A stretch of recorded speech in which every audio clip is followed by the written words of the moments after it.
Hello guys, তো আজকে আমরা একটা বিজ্ঞানের অসাধারণ ম্যাজিক দেখব, যেখানে আমরা কোনো জ্বালানি কিংবা আগুন ছাড়াই একটা কাগজকে পুড়িয়ে দেখাবো। তো আজকে আমরা দেখব অদৃশ্যমান আগুন, অর্থাৎ এমন একটা আগুন যেটা আমরা ন্যাচারাল লাইটে দেখতে পাই না, কিন্তু সেই আগুনটা যে কোনো জিনিসকে পুড়িয়ে ছারখার করে দেওয়ার ক্ষমতা রাখে। তাহলে চলুন আমাদের আজকের এক্সপেরিমেন্ট শুরু করা যাক। তো আজকে আমাদের এই ম্যাজিকটা দেখার জন্য আমরা প্রথমে একটা কাগজকে ঠিক এভাবে রাখলাম এবং আমরা দেখতে পেলাম যে কাগজটা অটোমেটিক্যালি আগুনে পুড়ে যাচ্ছে। তারপর আমরা যখন একটা দেশলাই কাঠিকে ঠিক এভাবে রাখলাম, আমরা দেখলাম দেশলাই কাঠিটাতেও আগুন ধরে গেল। এবং তারপরে আমরা যখন একটা মোমবাতিকে ঠিক এভাবে রাখলাম, আমরা দেখতে পেলাম হঠাৎ করেই সেই মোমবাতিতেও আগুন ধরে গেল। কিন্তু এরকম কেন? তো আজকে আমাদের এক্সপেরিমেন্টটা করার জন্য আমরা প্রথমে নিয়েছিলাম এরকম একটা হ্যান্ড স্যানিটাইজার, যেটাকে আমরা একটা কফি কাপের ওপর ঠিক এভাবে ঢেলে নেব। তারপর আমরা একটা মোমবাতির সাহায্যে সেই হ্যান্ড স্যানিটাইজারের ওপর আগুন ধরিয়ে নেব। যে আগুনটা আলো থাকাকালীন অবশ্যই দেখা যাবে না, কিন্তু যখন আমরা আলো অফ করে দেব তখন আমরা দেখতে পারবো একটা নীল রঙের শিখা অর্থাৎ আগুন তার মধ্যে জ্বলছে। তো গাইস, আজকে আমাদের এই অসাধারণ সায়েন্স এক্সপেরিমেন্ট উইথ ম্যাজিকের পিছনের আসল যে কম্পোনেন্ট সেটা হলো এই হ্যান্ড স্যানিটাইজারটা।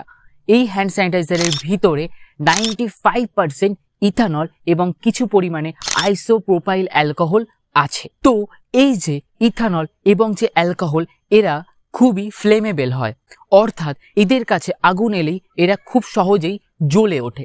এবং এর মধ্যে আর একটা মজাদার জিনিস হলো, যখন ইথানল বা অ্যালকোহলে আগুন ধরে সেই আগুনটা ট্রান্সপারেন্ট হয়, অর্থাৎ স্বচ্ছ আগুন তৈরি হয়। মানে ট্রান্সপারেন্ট অর্থাৎ ঠিক আমার এই চশমার গ্লাসের মতো, যেখানে আমরা এই পার থেকে এই পার খুবই স্পষ্টভাবে দেখতে পারি।